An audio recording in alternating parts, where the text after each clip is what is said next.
अच्छा ठीक है, ठीक है। बनाया पिया कमल के जिताया पिया ना जाए।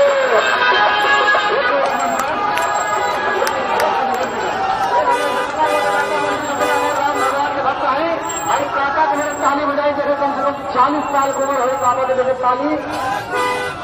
अरे बाप रे, कहा 63 साल का है ये देखिए, देखा काका के अरे बाप रे।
मुझे आशीर्वाद देने के लिए आए हुए सभी संत महान और ये जो संस्कृत के विद्यार्थी हैं, ये सब हमारे इसी लोकसभा क्षेत्र के बच्चे हैं।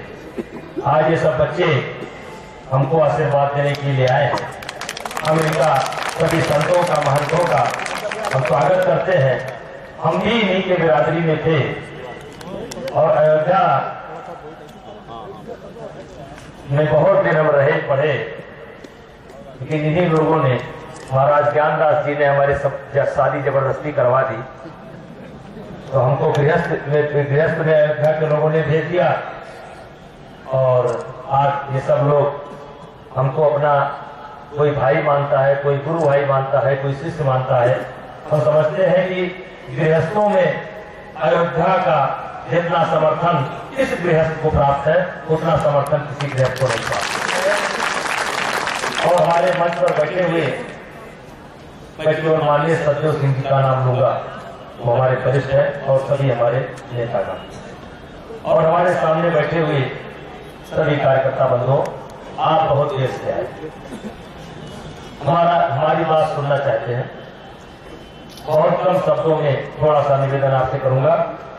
आंधिया जहां, आंधिया जहां उमंग नहीं भरती है, छातियां जहां संगीनों से डरती है, शोणित के बदले, शोणित माने अत्याचार, शोणित के बदले अश्रु जहां बहता है,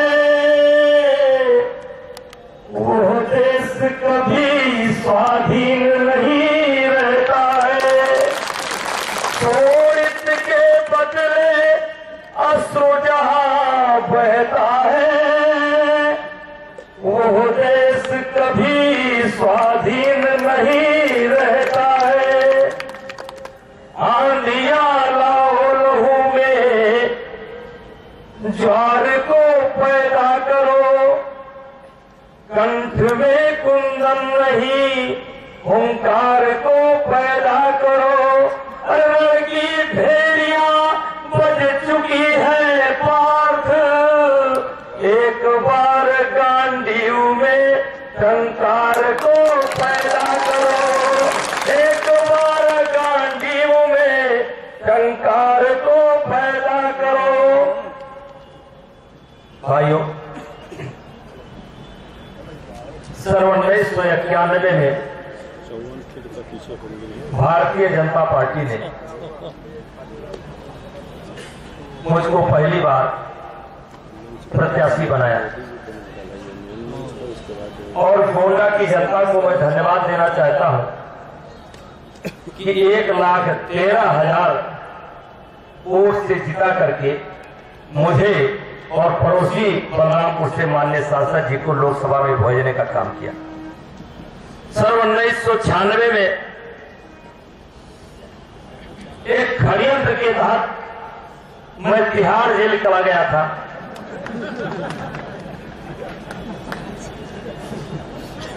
मेरे खुद के न रहते हुए गोंडा लोकसभा की जनता ने 77,000 वोट से चुनाव जिता करके मेरी धर्म पत्नी को लोकसभा में भेजने का काम किया। सन 1999 में फिर गोंडा की जनता ने मुझे 76,000 वोट से जिता करके लोकसभा में भेजने का काम किया।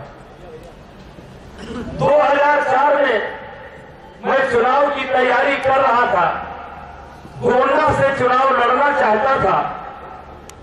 तब तक पड़ोसी बलरामपुर की सीट से एक सांसद होता था रिजवान जहीर, और संयोग से वो 2 चुनाव जीत चुका था। एक चुनाव माननीय सांसद जी सत्यदेव सिंह जी से जीत गया था दुर्भाग्यवश, और दूसरा चुनाव पंडित हरिशंकर तिवारी के लड़के कुशल तिवारी को उसने हरा दिया था, तो उसको अहंकार हो गया। और 2000 चुनाव की तैयारी 4 की तैयारी हम कर रहे थे। इसी बीच उसने एक प्रेस कॉन्फ्रेंस किया, और प्रेस कॉन्फ्रेंस में वो बोला कि बलरामपुर की धरती से अटल बिहारी वाजपेयी की हिम्मत हो तो आकर के हमसे चुनाव लड़े। और साथ ही साथ मुलायम सिंह यादव के लिए भी उसने कहा कि मुलायम सिंह यादव की हिम्मत हो तो आकर के चुनाव लड़े। भाइयों, गोंडा बलरामपुर की धरती भगवान राम के नाम से जानी जाती है, अयोध्या के नाम से जानी जाती है, और राजनीति में अटल बिहारी वाजपेयी जी के नाम से जानी जाती है, नानाजी देशमुख के नाम से जानी जाती है। और भारतीय जनता पार्टी ने 22 दिन चुनाव शेष रह गया था। भारतीय जनता मुलायम सिंह ने तो किसी को नहीं भेजा, लेकिन भारतीय जनता पार्टी ने अटल जी को नहीं भेजा, लेकिन अटल जी ने अयोध्या के किनारे से टेढ़ी नदी से उठा करके ब्रजभूषण सिंह नाम के एक पहलवान को बलरामपुर भेज दिया, और 22 दिन में ऐसी मुल्तानी मारा कि आज तक खड़े हुए हैं। 10 साल हुआ उनको नसीब नहीं हुआ लोकसभा जाने का। सुना है 20 पार्टी से फिर भाग्य आजमाने का काम कर रहे हैं। भाइयों, अभी समाजवादी पार्टी के एक प्रत्याशी हुए हैं, वो दरगाह शरीफ से अपनी चादर चढ़ा करके अपने चुनाव की शुरुआत किए हैं। 5 साल में सांसद रहा, मैंने दरगाह शरीफ पर कभी चादर नहीं चढ़ाया। वो दरगाह शरीफ से आशीर्वाद लेते हैं, मैंने दरगाह शरीफ से कभी आशीर्वाद नहीं लिया। मैं हनुमानगढ़ी अयोध्या से आशीर्वाद लेता हूँ, और अयोध्या से आशीर्वाद लेकर के वो चुनाव भी लड़ा था, ये चुनाव भी लड़ रहा। एक बात और कहना चाहता, मैंने अपने जीवन में बहुत इतिहास लिखे। दीप सा जला निरंतर जीवन भर, दीप सा जला निरंतर जीवन भर, चलकर ढलकर जगदा दियारा दूर किया। अंगारों पर बैठा मुस्कुराता रहा सदा, सब दर्द दाह भीतर ही भीतर चूर किया। पग पग पर मजबूरी जंजीर पिलाती थी, पग पग पर मजबूरी जंजीर पिलाती थी, पर कभी मुसीबत के आगे सिर झुका नहीं। 100 बार पहाड़ पंख पर आकर खड़े हुए, फिर भी तूफानी पग मेरा रुका नहीं। आंधियां घिरी घनमड़ राये ओले बरसे, जो बाधाएं आती हैं जीवन में, आंधियां घिरी घनमड़ राये ओले बरसे। कांटों ने दामन थाम मुझे पत्ते रोका, और चट्टानों ने मेरी घटका। 100 बार गरज कर सागर ने मुझको टोका। जीवन का अंचल किंत नहीं छोड़ा कर से, जीवन का अंचल किंत नहीं छोड़ा कर से। खुद पर अजय विश्वास लिए मैं बात चला, 100 बार विफलता की आंधी से टकराया, पर कभी पराजित असुरना आंखों से निकला। ये मेरा इतिहास है, ये मेरा भूगोल। भाइयों, मैं धन्यवाद देना चाहता हूं भारतीय जनता पार्टी को।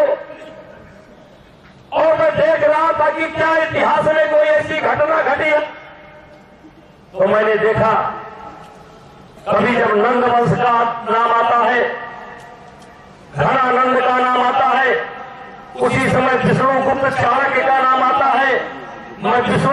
चाणक्य के इतिहास को बहुत ज्यादा नहीं बताना चाहता हूं, लेकिन एक दिन चाणक्य एक जंगल से गुजर रहे थे। सामने कुछ बच्चे चोर और सिपाही का खेल खेल रहे थे। उसमें एक चरवाहा राजा बनकर के न्याय कर रहा था। चाणक्य ने पूरा रुक करके उस खेल को देखा और जिस प्रकार से वो राजा न्याय कर रहा था उससे वो प्रभावित हुए। उस चरवाहे के पास गए। वो चरवाहा कहीं पर गिरवी था। जाकर के पैसा दे करके उस चरवाहे को पढ़ाए, चरवाहे को छुड़ाकर तक्षशिला ले गए।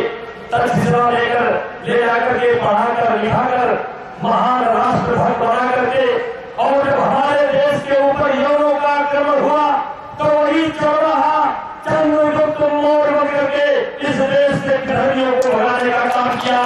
मैं देख रहा था और धन्यवाद देना चाहता हूं भारतीय जनता पार्टी को। यदि चाणक्य ने एक चरवाहे को महान राष्ट्रभक्त बना करके इस देश से धर्मियों को भगाने का काम किया था, तो उसके बाद जब दूसरी घटना देखता हूं कि भारतीय जनता पार्टी एक चाय की दुकान से एक बच्चे को उठाती है। राष्ट्रीय स्वयंसेवक संघ अगर वो चरवाहे को चाणक्य ने चरवाहे को उठाया था, तो राष्ट्रीय स्वयंसेवक संघ ने एक चाय की दुकान से एक बच्चे को उठाया, पढ़ाया, लिखाया और महान राष्ट्रभक्त बना करके आज भारत के प्रधानमंत्री पद का उम्मीदवार बना करके इस देश को कहलाने का प्रयास किया है। इसके लिए मैं भारतीय जनता पार्टी और राष्ट्रीय स्वयंसेवक संघ को धन्यवाद देता हूं। ये काम भारतीय जनता पार्टी के अलावा कोई नहीं कर सकता है। भाइयों, आप देखिए, मुलायम सिंह यादव कहते हैं जब वो 150 कार्यकर्ता अपने सामने देखते हैं तो वो कहते हैं कि आप लोगों ने अखिलेश को मुख्यमंत्री बना दिया, हमको प्रधानमंत्री बनाने के लिए आप क्या कर रहे हैं? उत्तर प्रदेश संभल ही नहीं रहा है, मुजफ्फरनगर संभल ही नहीं रहा है, उत्तर प्रदेश संभल ही नहीं रहा है। अरे पंडित सिंह की गुंडे रोक नहीं पा रहे हैं, अब मुलायम सिंह रोकेंगे पाकिस्तान की गुंडे। देखो क्या होने वाला है। कभी रात की उल्टी बारी और से कमर धीरे। वाह, ये पाकिस्तान रोकेंगे, ये चीन रोकेंगे। इस समय जितना हम लोग आलोचना करते हैं कार्यकर्ता बंधु, जितना हम लोग आलोचना करते हैं कांग्रेस की, उससे ज्यादा करते हैं मुलायम सिंह। महंगाई बढ़ा दिया, चीन आ गया, घोटाला हो गया, भ्रष्टाचार हो गया। इस समय नेताजी तीसरे मोर्चे की बात करते हैं। 10 साल तक ये साथ थे, 10 साल तक ये साथ थे, सपा और बसपा दोनों साथ थे। आज दोनों पार्टियां हमसे कम आलोचना कांग्रेस पार्टी की नहीं कर रही है, बल्कि हमसे थोड़ा ज्यादा कर रही है। आज मुलायम सिंह से कोई पूछता है किसकी सरकार बनेगी, कहते हैं ना भाजपा की बनेगी और ना कांग्रेस की बनेगी, वो कहते हैं तीसरे मोर्चे की बनेगी। मैं संक्षेप में सुनाना चाहता हूँ, ये चुनाव जीत करके जाएंगे। ये चुनाव के बाद 16 तारीख को गिनती होगी, 17 को जाएंगे। अगर एयरपोर्ट पर, लखनऊ एयरपोर्ट पर अखबार वाले इनसे पूछेंगे वैसे कितना जाएंगे, 1 2 3 आओ दे दी 31 को प्रेम 4 दे दी, हाँ ले जाओ 4 या 5 से ज्यादा मैं दे पाए चाहे जोड़ सकता हूँ। हम 5 सीट है देख है, इससे ज्यादा हम नहीं दे पाएंगे। हम इतना उदार नहीं है, 5 से ज्यादा नहीं दे पाएंगे। ठीक, मान लीजिए 5 सीट लेकर के जाएंगे और इनसे लखनऊ एयरपोर्ट पर अखबार वाले पूछेंगे नेताजी दिल्ली जा रहे हैं क्या करेंगे, नेताजी कहेंगे third third third third third third third third, no BJP, no no Congress, third third third third third third. तब तक सीबीआई वाले इनकी आय से अधिक संपत्ति की फाइल निकालेंगे। थर्ड थर्ड थर्ड, यहां से चलेंगे third third third third third third, Delhi पहुंचेंगे, इनको समाचार मिलेगा थर्ड थर्ड थर्ड। 15 मिनट बाद बोलेंगे राम गोपाल से बात हो गई है, बिना शर्त बिना शर्त बिना शर्त बिना शर्त बिना शर्त बिना शर्त।